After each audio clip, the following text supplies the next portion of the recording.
As of when this goes live, 2024 will be over and we'll be into the new year. That is a terrifying concept. 2024 feels like it went by so fast. It feels like yesterday that I began experimenting with YouTube before subsequently having to give it up due to my busy life schedule. But that was nearly a whole year ago now. As 2024 does come to a close and we begin to look forward at the new year ahead, it's natural to begin to reflect on the year and how it went.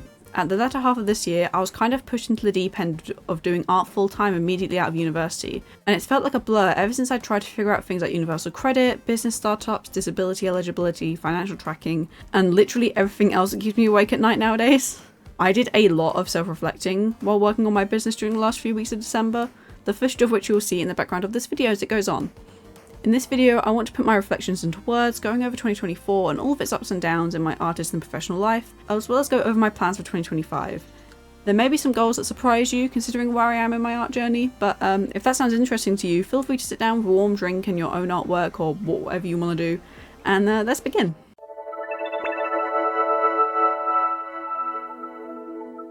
I think we should tackle the big question first. Did I have a good year? Well, objectively speaking, yeah, I did. It was pretty good.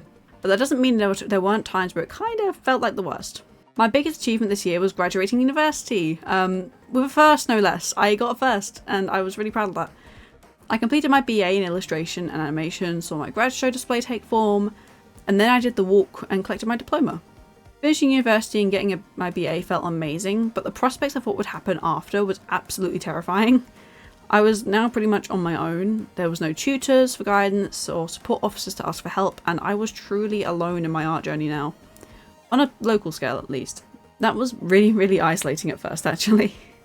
While yes, I didn't really make any close friends or bonds at university, I still found a lot of comfort from being in the classroom environment, surrounded by other creatives pursuing their dreams. And I felt a lot of pressure when it came to knowing what to do, when to do this, when to start that, and just, I felt like I needed it all figured out immediately. Which I definitely didn't. I was 21, fresh out of university, and I'm still 21, but I'm slightly less fresh out of university now. So I know a tiny bit more. I finished university and very quickly realised that I didn't actually have a clue about the world I was jumping into. I think these fears were amplified by me also winning a business competition at my university where I received some funding towards my business ventures. I can now say that I didn't use that money properly. I ended up with an Eaterbag sample I am never making pre-orders for. Only one exists, and it'll always be mine. I'll give myself some credit though. When I ordered that Eaterbag, I didn't know that GSPR guidelines would royally mess up pretty much most businesses outside the EU. However, I also didn't take enough time to consider that a big product like that was a very big undertaking. And for a business of my size, it was not a worthwhile investment. A business that still struggles to push beyond 5 shop orders a month should probably not be buying a Eaterbag to sell. I mean, you can. I'm not going to stop you. You could probably go and get like tons of pre-orders on it. However, I look back on it and I think, I don't think that was the best business choice, Gotcha. I think you could have done a little bit of a better choice than that. And in hindsight, I probably should have waited and spent it on smaller items like keychains and badges and stickers and stuff. But I wanted to do something big and I shot my shot. I don't blame past me for doing that. I love the bag, and now I have a really cool bag that no one else has, and that is really cool. And you live and you learn after all. I'm also very proud of myself for winning that competition and graduating. There were really positive moments in my life. Walking down that stage to shake the hand of my university's chancellor felt very scary in the run up to it, but in the moment it felt really right, and it felt sort of like everything I've been doing had led up to that moment. I know the period of life I was about to enter was not an easy one, and I thought about that as I left the stage. I sort of walked off the stage and I thought, okay, this is where everything begins, this is where it all starts. Everything I've done for the last 3 years has been for this, and now it's my turn to do my own thing. In July and August, so pretty much just as I'd finished university, I had spent the first half of the year grinding art so much. I did so much artwork in that time. I was making animations, I was doing study, I was doing practice. I made a whole doll at the beginning of the year, and then I went into doing a final major project after that. But in July and August, I hit a pretty hard art burnout. I was feeling like my skills did not meet my inspirations or wants in my own art. I sort of graduated art school and I thought, wow, this art is not what I wanted to look like at all. Things didn't look right and I wasn't getting the results I wanted or the feedback I wanted, and now I look back, I can see where I was stuck and I can see where I can improve it. But at the time, it was so frustrating. I still struggle, especially with facial structure, but I'm starting to see the results of my studies so far. By the way, this is a good time to say, please study if you want to be better at something, and do it regularly. Even if you do a bunch of studies and you get good at something, you will forget those skills and you will lose them over time. So it takes consistency as well. You have to sort of keep on doing that thing regularly to make sure it stays in your mind, because you will forget. If you learn facial structure and then don't touch it for 8 months, you will forget. Almost guaranteed. And on a more positive note, there were some really good things that happened this year. I finally figured out how I want to tell my story Jailbird, which is a narrative I've been working on for nearly 6 years now. I started working on the pilot episode of the web series this year, which has filled me with so much motivation to learn how to animate more. It's going slowly, I won't lie. I've not been working on it too much, but I've been working on the animatic, the sound design. I'm doing it all on my own, so I'm just taking it one step at a time, making sure it's perfect. Some of the things I want to focus on in 2025 are more personal, like my toy collection and my figure collection, and some of my personal projects as well.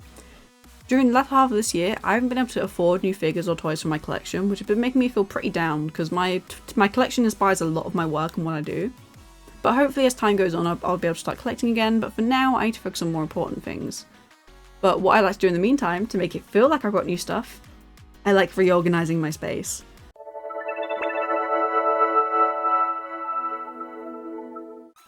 I wanted to go into 2025 with a clean space that I felt excited to work at. My office is pretty small, all things considered, so I wanted to make sure I make as much use of the space as I can.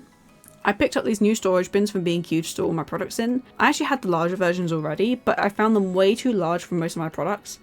I carry very few pieces of my designs currently. I don't have a need for the big bins.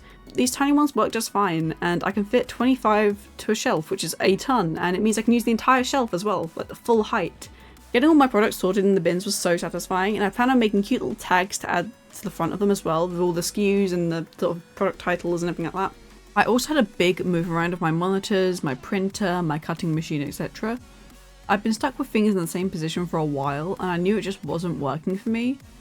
I didn't have a monitor in front of me to game on, and I just found things that didn't flow very well.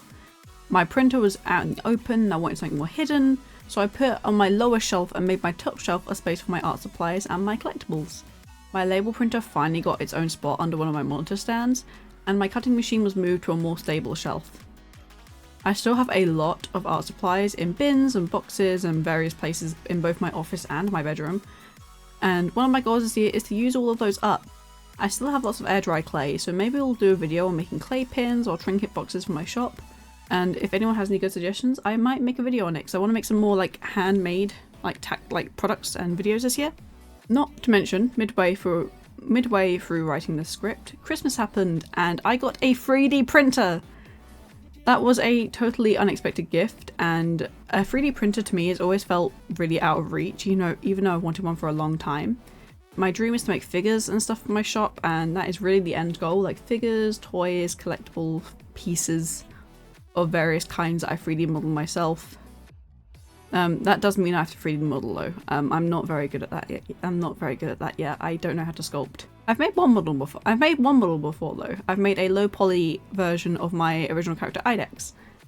But I have no clue how to sculpt or make 3D printer friendly figures, so that's something I'll have to figure out over time. I do have a sketch already of something I want to make. I want to make a little set of figurines of this bunny astronaut character that I've come up with.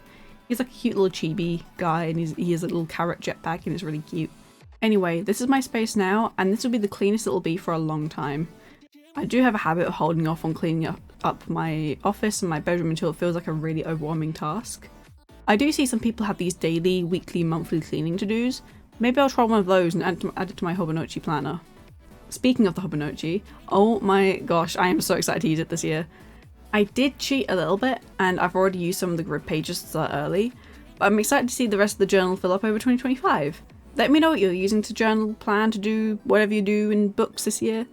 I personally use Notion for my life organisation and my new Hobonichi for more tangible sort of layouts and versions of my week. I found having everything digital makes it too easy to forget, as it kind of fades into the background of everything else happening on my computer at the same time, while a notebook or a journal sits on my desk and basically stares at me in the face until I open it and look at it, and I find that to be more effective than using just digital planning. And if anyone's curious, I'd be happy to do tours of both my Notion and my Hobonichi for this year, because I have them both nicely laid out now. I spent ages on my Notion. I spent so long doing all the layouts and everything. It was really fun, but it took ages.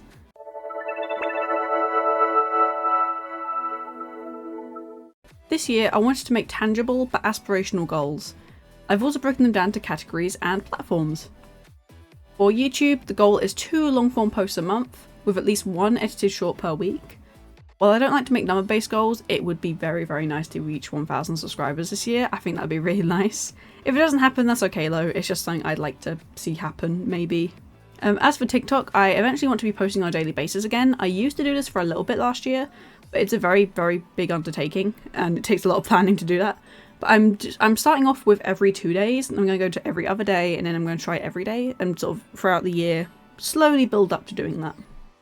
And I also want to try going live on TikTok at least once a week. TikTok Live seems to be booming a lot lately, so I'd like to get in on the action. On Instagram, I want to post more of my artwork instead of just product posts, and also get into the habit of posting more Instagram stories. I want to begin sort of keeping like a record of my life in Instagram stories and things like that, almost like a digital diary. And I also want to post at least 3 times a week on there, excluding Reels, because I post all of my TikToks onto YouTube Shorts and Instagram Reels as well. So I want to be able to make 3 unique image posts for Instagram per week. And Twitch is kind of my home platform at this point. It's where I've always spent the last 4 years of my online journey, and I don't plan on leaving it anytime soon. This year, I want to stream at least twice a week, finish my VTube model, which it's the one you're seeing now, but he's not quite done yet. He hasn't got all of his pieces. And I would like to reach 800 followers, finish 5 games on stream. I'm so bad at finishing games on stream. I will start them and just never finish them, so I need to finish games on stream this year. And one thing I really want to do this year is a Pokemon art lock. I've seen them everywhere, and I think they're so cute, and I'd love to do one. That's a lot of goals, but I want to give Twitch a lot of love this year for all love it's given me, because I feel like I neglect Twitch as a platform a little bit. I will stream for a little bit, and then I'll completely forget to stream and stop streaming for like months on end. My business also has a few goals planned. I want to start a sticker club this year, which might have already started by the time this video goes up, I'm not sure. I also would like to set up a mailing list and reduce the plastic using my packaging for my shop. That's something that's really important to me. I have so much like Cello bags left and stuff, but I really want to start working on sort of bringing those down this year and sort of move towards paper packaging, like those glassine paper bags. I really like those. I want to try and get some of those this year and start using them once I run out of cellophane. One thing I'd also like to do is make 4 product collections this year, and finally I'd like to attend more markets. Markets were a bit of a flop this year. The markets were not good this year. I had like 1 good market out of like the 5 I did. But I'm hoping to attend more this year, and hopefully, maybe this is my theory, if I attend more events, I'll have more good events. Or maybe they'll all be bad again, I don't know. 2025 will be my first full year as a self-employed artist and content creator, and while I am very nervous, it's something I'm really looking forward to. I think the future's very bright if I just keep on doing what I'm doing and sort of stick to my sort of values and stuff, I guess. I'm not too sure how to explain it really. If you still happen to be around, thank you so much for listening along and listening to me ramble today. I have a lot of videos planned for the future, and I can't wait to show you all, and hopefully it'll be sooner rather than later. Maybe this time I won't stop posting on YouTube before I do all my ideas. That'd be cool. Hopefully I can stick to like 2 posts a month goal, maybe even more. I don't know. I won't make any promises though, because if I start promising too much, that's when I stop making posts. If you did like this video and you do want to see more from me though, do consider subscribing and leave some feedback below. This is like my first proper big voiceover, so it's been quite overwhelming to record. You can probably hear me. I have like a little bit of like a stammer. I don't know if stammer is the right word, but I struggle to get words out sometimes. But I'm always open to new feedback and sort of suggestions, because YouTube is still really new to me. YouTube and editing in general are still very new concepts, and I want to learn more and I want to get better. So please don't hesitate to give some feedback. Just be nice about it. If you like the art I've been doing throughout this video, or like some of the stuff that I've been sort of doing, I post on various platforms, all linked in the description below. If it exists, I probably post there. And if you want to support me even more and get something in return, I've probably started my sticker club by now over on Patreon. The theme for January stickers is, I believe it's moths. I think we voted for moths. So if you like moths, if you like those, you can get some cool moth stickers sent straight to your door this month. And that is all from me for this video. I believe our next video is a lost media video, which I'm really excited to do. I'm really excited to start talking about lost media. It's something I've wanted to do for years. But thank you so much again for watching. It's very appreciated. And I will see you next time.